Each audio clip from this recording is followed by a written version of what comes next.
Matrudeva Bhava, Pitrudeva Bhava, Acharya Deva Bhava. Hello my dear students and parents. I am Harish Reddy, Master Trainer and Mentor to IIT NEET episode students. Today session వచ్చేసి ReNEET 2026 results ranks అనేది మన చేతిలో ఉన్నాయి. ఇప్పుడు మీ చేతిలో ఉన్నాయి. So ఈ వీడియోలో తెలంగాణ ఎంబీబీఎస్ కట్ ఆఫ్స్ ఎలా ఉన్నాయి, Telangana MBBS cut off marks ఎలా ఉంటాయో మనం మాట్లాడుకునే ప్రయత్నం చేద్దాం. కేటగిరీ వైజ్గా OC, BCA, BCB, BCC, BCD, SC, ST category వైజ్గా కట్ ఆఫ్ మాట్లాడుకునే ప్రయత్నం చేద్దాం. చాలామంది టెన్షన్ పడుతున్నారు అండ్ దేని బేస్ చేసుకొని కట్ ఆఫ్ ఇస్తున్నాను కూడా ఎక్స్ప్లెయిన్ చేస్తాను. నెక్స్ట్ ఇంకొకటి ఏంటి అని అంటే all India quota cut off, state quota cut off రెండు మనం మాట్లాడుకునే ప్రయత్నం చేద్దాం మై డియర్ స్టూడెంట్స్. ఇది ఆఫ్టర్ రిజల్ట్ తర్వాత చూడండి. ప్రొవిజనల్ కీ తర్వాత ఇచ్చిన కీ దీనికి డ్రాస్టిక్ చేంజ్ ఏం లేదు, కొంచెం 4 to 5 మార్క్స్ పెరిగాయి. ఒక్కసారి చూడండి క్లియర్గా. మన అనాలిసిస్ అనేది ఆల్మోస్ట్ రిలవెంట్గా ఉంటుంది my dear students and parents. Last వరకు చూడండి ఓకేనా. కేటగిరీ వైజ్గా ఇది category A convener quota. Okay, last round cut off free MBBS seat అనుకోండి. కేటగిరీ ఏ, బీసీ ఉంటుంది కదా, మేనేజ్మెంట్ కోటా కాదు, convener quota last round cut off అనమాట. ఈ వీడియో వచ్చేసి లాస్ట్ రౌండ్ కట్ ఆఫ్. ఇది ఆఫ్టర్ రిజల్ట్ నేను ఎలా ఇస్తున్నా అంటే ఈ కట్ ఆఫ్ మీకు కొన్ని పారామీటర్స్ కూడా ఎలా ఇస్తున్నారు సార్, ఎలా చెప్తున్నారు అంటే ఒకటి based on MBBS seats increase అయినాయి లాస్ట్ ఇయర్తో పోలిస్తే. ఓకేనా, అదొక పాయింట్. ఇంకా పెరుగుతాయి కూడా. ఇంకా పెరుగుతుంటే 2000 3000 ఏం పెరగవు, కొన్ని సీట్లు అయితే ఖచ్చితంగా పెరుగుతాయి. నెక్స్ట్ నార్త్ స్టేట్స్ పర్ఫార్మెన్స్ చాలా హై లెవెల్ ఉంది ఈసారి. అది ఎలా తెలుసు సార్ మీకు, ఎలా గుర్తుపట్టారు అని అంటే ఎన్టీఏ వెబ్సైట్లో state wise marks qualified very క్లియర్గా ఇచ్చారు. లాస్ట్ ఇయర్, అంతకంటే ముందు ఈ ఇయర్ మనం క్లియర్గా నార్త్ స్టేట్స్ని చూస్తే మనకు అది అర్థమవుతుంది క్లియర్గా. ఒకవేళ మనకు రిఫరెన్స్ కూడా ఉంటుంది, నేను రిజల్ట్ విడుదల చేసినప్పుడు అది క్లియర్గా చూపించాను కూడా. నెక్స్ట్ ఆఫ్టర్ మెరిట్ లిస్ట్ అంటే మనము తెలంగాణ కాళోజీ నారాయణరావు యూనివర్సిటీ వాళ్ళు కొద్ది రోజులు ఆగస్టులో నోటిఫికేషన్ వచ్చేస్తుంది, ఏంది రిజిస్ట్రేషన్ చేసుకుని వాళ్ళు ఒక మెరిట్ లిస్ట్ ఇస్తారు. అక్కడ మనకు 99% అర్థమైపోతుంది క్లియర్గా, ర్యాంక్ ఎంతనన్నా రాని. ఓకే, ఇప్పుడు ఫర్ ఎగ్జాంపుల్ బీసీఏలో 10 సీట్లు ఉన్నాయి అనుకోండి, మీరు ఆ లిస్టులో 9వ ప్లేస్లో ఉన్నారు అనుకోండి, మీకు సీట్ వస్తుంది అలా అనమాట. సో ఆ లిస్ట్ వచ్చిన వెంటనే క్లియర్గా అర్థమవుతుంది. నెక్స్ట్ ప్రతి ఒక్కరు మంచి మార్కులు వచ్చిన ప్రతి స్టూడెంట్కి హంబుల్ రిక్వెస్ట్ మన ఛానల్ తరపున ఆల్ ఇండియా కోటా ఖచ్చితంగా అప్లై చేయండి. సార్ నా dream Gandhi medical college sir, నాకు ఎయిమ్స్ రాదు but Gandhi medical college all India కోటాలో నాకు వస్తుంది అంటే ఖచ్చితంగా అప్లై చేయండి ఆల్ ఇండియా కోటాలో. అప్పుడు ఏమవుతుందంటే తెలంగాణ స్టేట్ పిల్లలకి బెనిఫిట్ జరుగుతుంది. లాస్ట్లో కట్ ఆఫ్ ఉన్న స్టూడెంట్కి సీట్ వస్తుంది అనమాట. ఎందుకంటే మీరు ఆల్ ఇండియా కోటాల ద్వారా జాయిన్ అయితే, మీరు ఒకవేళ స్టేట్ కోటా ద్వారా జాయిన్ అయితే ఏమవుతుందంటే కట్ ఆఫ్లో ఉన్న స్టూడెంట్ నష్టపోతాడు, అంటే రాదు. ఆల్ ఇండియా కోటాలో వేరే స్టేట్ స్టూడెంట్ రావచ్చు అనమాట. సో వేరే స్టేట్ స్టూడెంట్ని తెలంగాణలకు రాకుండా మీరు ఆల్ ఇండియా కోటాల ద్వారా జాయిన్ అయితే తెలంగాణ స్టూడెంట్స్కి మాత్రం చాలా బెనిఫిట్ అవుతుంది, న్యాయం జరుగుతుంది. మీరు హెల్ప్ చేసినట్లు అవుతారు, ఒక ఫ్యామిలీని నిలబెట్టిన వాళ్ళు అవుతారు my dear students and parents. So all India కోటాలో ఖచ్చితంగా అప్లై చేయండి. ఇది నేను తెలంగాణకనే కాదు, ప్రతి స్టేట్ వాళ్ళు అలా చేస్తారు. ఏ స్టేట్ వాళ్ళు ఆ స్టేట్ ఆల్ ఇండియా కోటాకు అప్లై చేసుకుంటారు. సో మనం కూడా చేద్దాము అన్నది నా ఉద్దేశం my dear students and parents.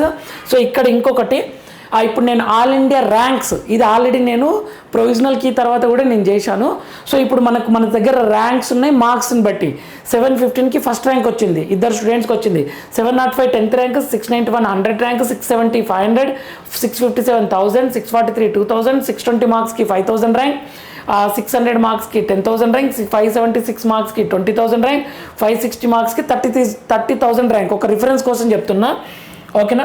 535 మార్క్స్కి 50,000 ర్యాంక్, 516కి 70,000 ర్యాంక్స్, 492కి 1 lakh ర్యాంక్, 454కి 1,60,000 ర్యాంక్, 433కి 2 lakhs ర్యాంక్, 410కి 2,50,000 ర్యాంక్, 389కి 3 lakhs, 371కి 3,50,000 ర్యాంక్, 355కి 4 lakhs ర్యాంక్.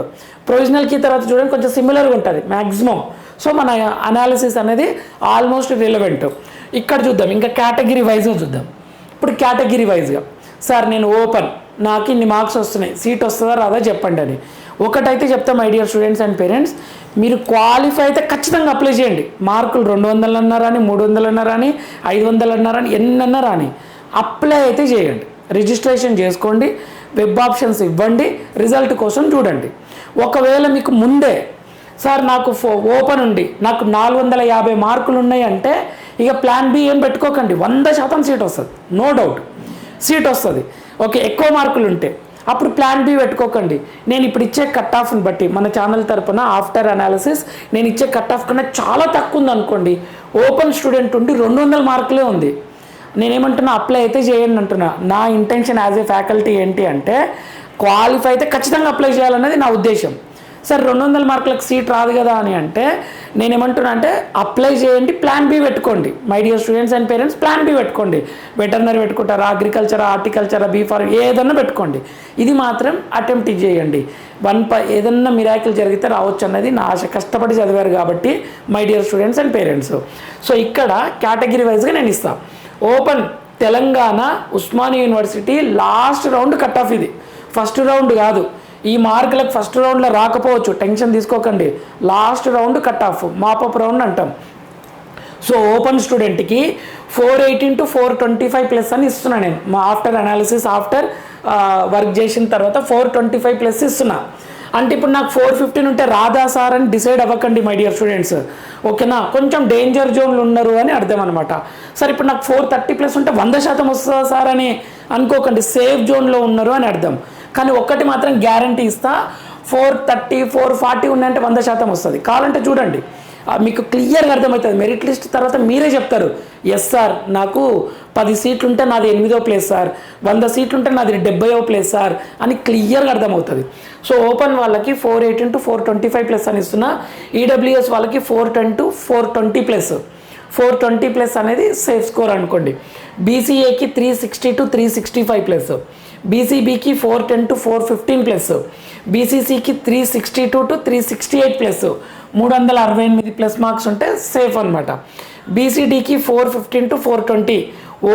ఓపెన్ బీసీడీకి ఆల్మోస్ట్ ఫుల్ కాంపిటీషన్ ఉంటుంది. లాస్ట్ ఇయర్ అయితే ఫుల్ కాంపిటీషన్. బీసీడీకి 415 to 420 ప్లస్, బీసీఈకి 410 to 415 ప్లస్, మైనారిటీకి 410 to 415 ప్లస్, ఆల్మోస్ట్ సేమే ఉంటుంది ఇది.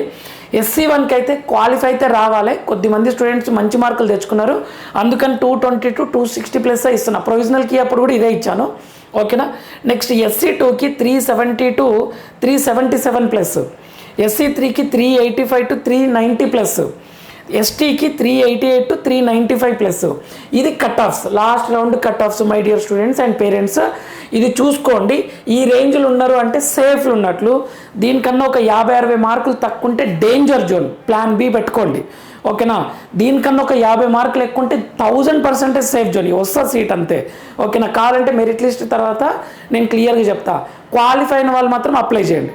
నేనేదో డేంజర్ జోన్లు ఉన్నా కదా, రాదేమో కదా అని చెప్పేసి టైం ఇవ్వరిస్తారు సార్ హాఫ్ డే అని చెప్పేసి అప్లై చేయకుండా ఉండకండి. లాస్ట్ ఇయర్ SC1కి క్వాలిఫై అయిన ప్రతి ఒక్కరికి వచ్చింది.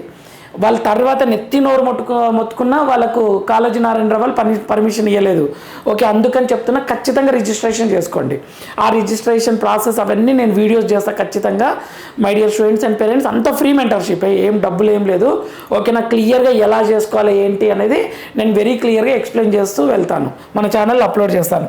నెక్స్ట్ ఇంకొక కొన్ని important points. 9th 10th 11th 12th తెలంగాణలో చదివితేనే లోకల్, ఓకేనా. వేరే స్టేట్లో ఒక్క ఇయర్ వేరే స్టేట్లో చదివినా నాన్ లోకల్. కొన్ని ఎక్సెప్షన్స్ ఉంటాయి, గవర్నమెంట్ ఎంప్లాయీస్కి, ఆర్మీ బ్యాక్గ్రౌండ్ పిల్లలకి ఎక్సెప్షన్స్ ఉంటాయి.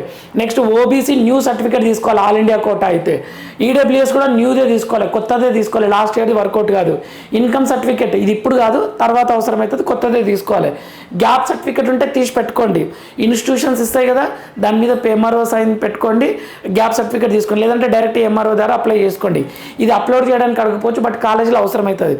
మైగ్రేషన్ సర్టిఫికేట్ ఉంటే తీసి పెట్టుకోండి, ఇంటర్ బోర్డు వాళ్ళు ఇస్తారు, వేరే స్టేట్లో సీట్ వస్తాయి, ఓకేనా. పీడబ్ల్యూడి, క్యాప్, ఈఎస్ఐసిఐపి ఈ రిజర్వేషన్ సర్టిఫికేట్స్ అన్ని చాలా జాగ్రత్తగా తీసి పెట్టుకోండి my dear students and parents. Reject అయితే చాలా టెన్షన్ అవుతుంది, ఇప్పుడే తీసి పెట్టుకోండి. విత్ ఇన్ ఫ్యూ డేస్లో మనకు నోటిఫికేషన్ వస్తుంది కాళోజీ నారాయణరావు వాళ్ళు.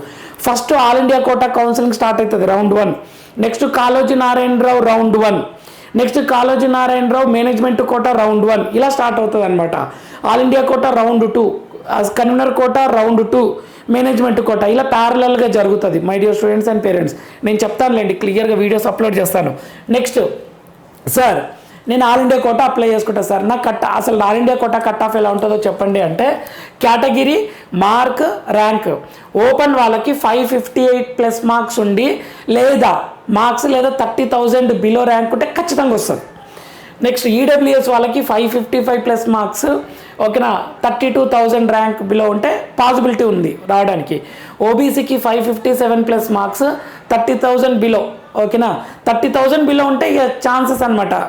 ఓపెన్, ఓబీసీ, ఈడబ్ల్యూఎస్ సింపుల్గా, ఓకేనా. నాకు 20,000 సార్ ఖచ్చితంగా వస్తుంటే వస్తుంది, 100% వస్తుంది, నో డౌట్. ఇక ఆల్ ఇండియా కోటా ఫిక్స్డ్ అది, ఓకేనా. ఎస్సీ 460+ మార్క్స్ ఉంది, ర్యాంక్ ఏమో 1,45,000 కన్నా తక్కువ ఉంది అనుకోండి, వస్తుంది, పాసిబిలిటీ ఉంది.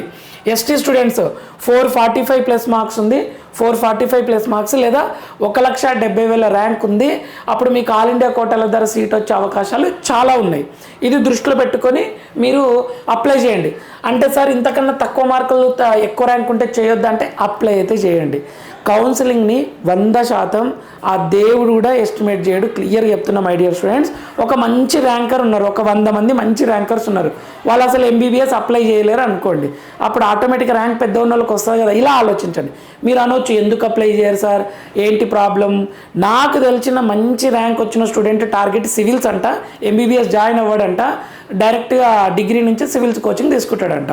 చూడండి, ఇటువంటి మిరాకిల్స్ ఫ్యాకల్టీకి క్లియర్గా తెలుస్తుంది. అదేంటి నీకు నీట్ వచ్చింది, మంచి ర్యాంక్ వచ్చింది, నీకు ఆల్ ఇండియా కోటాలో సీట్ వస్తుంది అని అంటే, సార్ నేను ఎంబీబీఎస్ తర్వాత కూడా నా టార్గెట్ అయితే సివిల్సే కదా సార్, అందుకని నేను డైరెక్ట్ ఇప్పుడు ఎంబీబీఎస్ ఒక ఎయిమ్స్లో వచ్చింది అంటే నేను ఎంతో కొంత టైం ఇవ్వాలి కదా సార్ అక్కడ, అందుకని ఇన్స్టెడ్ ఆఫ్ దట్ నేను స్టార్టింగ్ నుంచే నేను దీని మీద ఫోకస్ పెట్టుకుంటా అని కొద్దిమంది ఆలోచిస్తారు my dear students and parents. చాలా తక్కువ పర్సంటేజ్, నేను డైరెక్ట్గా మాట్లాడిన కాబట్టి చెప్తున్నా. ఇటువంటి ఎగ్జాంపుల్స్ ఉంటాయి కాబట్టి మీరు 100% ఫిక్స్ అవ్వకండి. క్వాలిఫై అయితే అప్లై చేయండి, అంతే ఇక, ఓకేనా. ఇప్పుడు మార్కులు తక్కువ వచ్చిన వాళ్ళకి, ర్యాంక్ ఎక్కువ వచ్చిన వాళ్ళ ఫియర్ ఎట్లుంటుందంటే, నాకు మార్కులు ఎక్కువ వస్తే నేను జాయిన్ అవుతుంటే, సో మార్కులు మంచి వచ్చిన వాళ్ళు అందరూ జాయిన్ అవుతారు, ఇలా మనం డిసైడ్ చేయలేము. Every student parent requirement different, ఓకేనా my dear students and parents. ఇవన్నీ దృష్టిలో పెట్టుకొని అప్లై అయితే చేయండి. Next, every qualified student should register, ఖచ్చితంగా చేసుకోండి. ఎంబీబీఎస్ రావట్లేదు అంటే మళ్ళీ లాంగ్ టర్మ్ తీసుకొని అవన్నీ ప్రెషర్ పెట్టుకోకండి. ఎన్టీఏ ఆడే గేమ్ వల్ల పిల్లలు ఎవ్రీ ఇయర్ అన్యాయం అయిపోతున్నారు. చాలా మొన్న May 3 మంచి స్కోర్ వచ్చిన పిల్లలకి ఆఫ్టర్ రీనీట్ తక్కువ స్కోర్ వచ్చినాయి ఎక్కువ మంది పిల్లలకి. కొద్ది మందికి మాత్రమే May 3 తక్కువ వచ్చిన వాళ్ళకి ఎక్కువ వచ్చినాయి, కొద్ది మందికే, కానీ ఎక్కువ మందికి రీనీట్ తర్వాత తక్కువ వచ్చినాయి. చాలా బాధ అనిపించింది. ఈజ్ ఎలిజిబుల్, మంచి పొటెన్షియల్ ఉన్న స్టూడెంట్, ఆ డీవియేషన్ ఆ గ్యాప్ వల్ల నష్టపోయారు. సో నేనేమంటున్నా అంటే, ఎంబీబీఎస్ మిస్ అయితే బీడీఎస్కి వెళ్ళండి, బీడీఎస్ మిస్ అయితే వెటర్నరీ, అగ్రికల్చర్, హార్టికల్చర్, ఇది ఆల్రెడీ నేను చెప్పాను ఇంతకుముందుకు. సో ఏదైనా నెక్స్ట్ బెస్ట్ ఆపర్చునిటీ ఉంటే వెళ్ళండి, అక్కడ ఆలోచించకండి. కానీ 2 లాంగ్ టర్మ్లు 3 లాంగ్ టర్మ్లు తీసుకొని మీరు టైం ప్రెషర్ తీసుకోకండి my dear students and parents. నేను చెప్తున్నా క్లియర్గా, ఇది నా ఎక్స్పీరియన్స్ తోటి. లాంగ్ టర్మ్లో సక్సెస్ కావాలి అని అంటే చాలా కష్టపడాలి, మీరు చాలా ప్రెషర్ని హ్యాండిల్ చేయాలి. ఒక 10% ఉంటారు, కానీ 80 to 90% ఫెయిల్ అవుతారు. అందుకని ఒకసారి చూసుకోండి. దాని మీద నేను ఒక వీడియో చేస్తాను క్లియర్గా. State quota, all India quota అయితే ట్రై చేయండి. ఇన్ఫర్మేటివ్ అనిపిస్తే లైక్ చేయండి, షేర్ చేయండి, సబ్స్క్రైబ్ చేసుకోండి my dear students and parents. Last వరకు ఫాలో అవుతుండండి. ఫ్రీ మెంటర్షిప్, ఎటువంటి డబ్బులు ఏం లేదు, ఓకేనా. మీకు మనకు కావాల్సిన ఇన్ఫర్మేషన్ని నెక్స్ట్ ఏం స్టెప్ చేయాలి, ఎలా చేయాలనేది క్లియర్గా ఎక్స్ప్లెయిన్ చేస్తాను. Thank you for watching. Next వీడియోలో మనం మళ్ళీ కలుద్దాం. అంతవరకు మాతృదేవోభవ, పితృదేవోభవ, ఆచార్య దేవోభవ. All the very best students.